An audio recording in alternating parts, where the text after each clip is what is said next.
मोटापे का वाहिद इलाज बगैर किसी दवा और एक्सरसाइज के 1 घंटे में 500 ग्राम से लेकर 1 किलो तक वजन कम किया जाएगा। नई टेक्नोलॉजी के जरिए ट्रीटमेंट किया जा रहा है SPS slimming and beauty clinic में। इस इलाज से आपको किसी भी तरह के साइड इफेक्ट्स भी नहीं होंगे।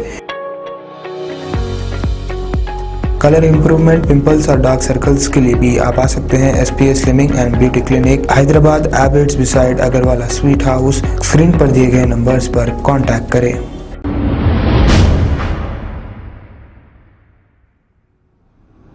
अस्सलाम वालेकुम नाजरीन, मैं हूं अब्दुल अयाज। आइए देखते हैं आज का है खबरनामा। एक बात भारत के युवा के लिए सोचना बहुत आवश्यक है।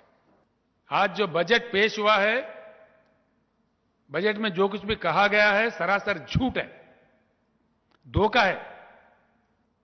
भारत सरकार जो दलितों के लिए, जो गिरिजन के लिए, आदिवासी के लिए जो बजट रखा है, उनका पॉपुलेशन है करीब 40 करोड़, उसके लिए बजट रखा है 12,800 करोड़।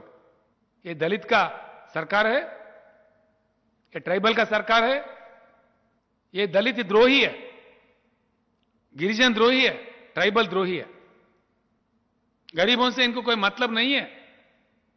हकीकत यह है कि हमारा देश गरीब नहीं है। आज सिंगापुर में क्या है? कुछ भी नहीं है, कोई रिसोर्स नहीं है, लेकिन वहां के सरकार को दिमाग है। यहां हमारे देश में सब कुछ है, लेकिन हमारे सरकार के पास दिमाग नहीं है। इसीलिए हम तरस रहे, इसलिए हम पिछड़े हैं। देश पिछड़े नहीं है, सरकार के सोच में पिछड़ापन है, सरकार के सोच में बैंकरप्टेसी है। और ये दोनों नेशनल पार्टी जो कहलाते हैं अपने आप को, कांग्रेस और भाजपा, दोनों ने भी फेल हो गया। अट्टर फ्लॉप गवर्नमेंट, इनसे कुछ नहीं होगा। नरेंद्र मोदी जी का 10 साल के लिए जो वोट मिला उनको, 2 टर्म्स के लिए, आज जो बजट उन्होंने सत्र में लाया है, यह 8वां साल का बजट है, यानी कि 80% का उनका टाइम खत्म है। अब उनका रंग क्या है मालूम हो गया देश को। इनसे कुछ नहीं होता, बिल्कुल।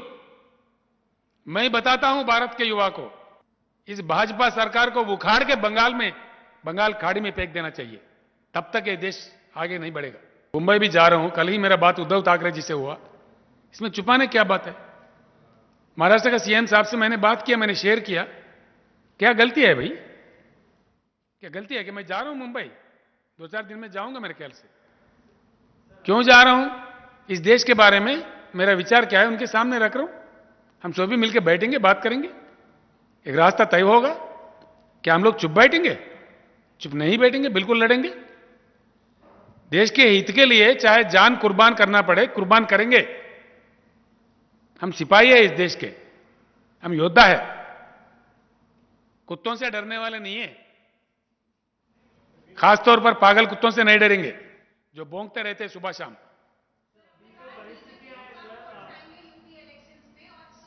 देख लीजिए आप मेरे बात क्या होगा। Sir, you said that you. बेटा ऐसा है ना, भाजपा जीत सकता है उत्तर प्रदेश में, इसमें कोई बड़ी बात नहीं है। जिस तरीके का बेशरम तरीके वो लोग अपनाते हैं ना, जीत भी सकते हैं, कोई बड़ी बात नहीं है। लेकिन उनकी ताकत में कटौती होगी, जनता का समर्थन में कमी दिखेगा, ये देख लेना। You are saying that you don't see the elections that are coming up as any kind of semi-finals. It is not at all. There is somebody But what happens short-sighted. in UP That's a very short-sighted often reflects understanding, what madam. happens See, elsewhere. these are not semi-finals, not at all. Nobody should think like that.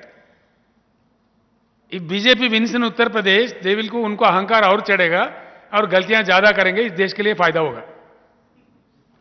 समझा आपने? जब अधिकार ज्यादा होता है ना, अहंकार भी ज्यादा होता है।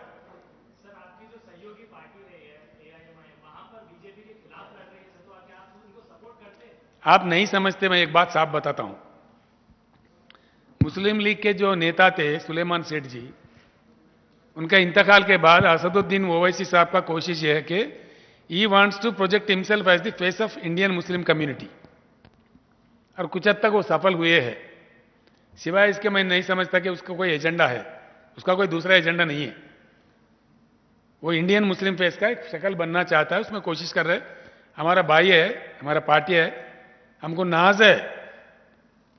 मुत्तहिदा आंध्र प्रदेश में भी एक पार्टी को बचाए रखने वाला एक सिपाही है, वो भी। समझा आपने? हम जो भी बोलते बराबर बोलते, डटकर बोलते, उल्टो पलटा नहीं बोलते। किसको सपोर्ट करना चाहिए? वो खुद लड़ रहे हैं। बिहार में गए भाई, 5-6 सीट मिला उनको, महाराष्ट्र में लड़ा 2-4 सीट मिला। हमारा भाई अगर देश में कोई चमक रहा है तो चमकने दो, क्या गलती है इसमें? क्या नुकसान है भाई? तेलंगाना का बेटा है वो, 4 जगह अपना नाम रोशन कर रहा है तो करने दो, आपको कोई अड़चन है? Sir tax devalue what is wrong?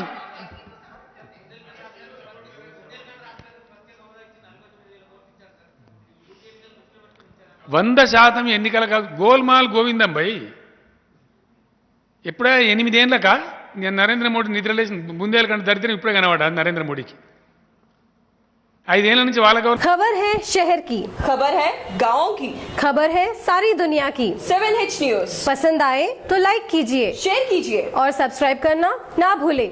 7H news.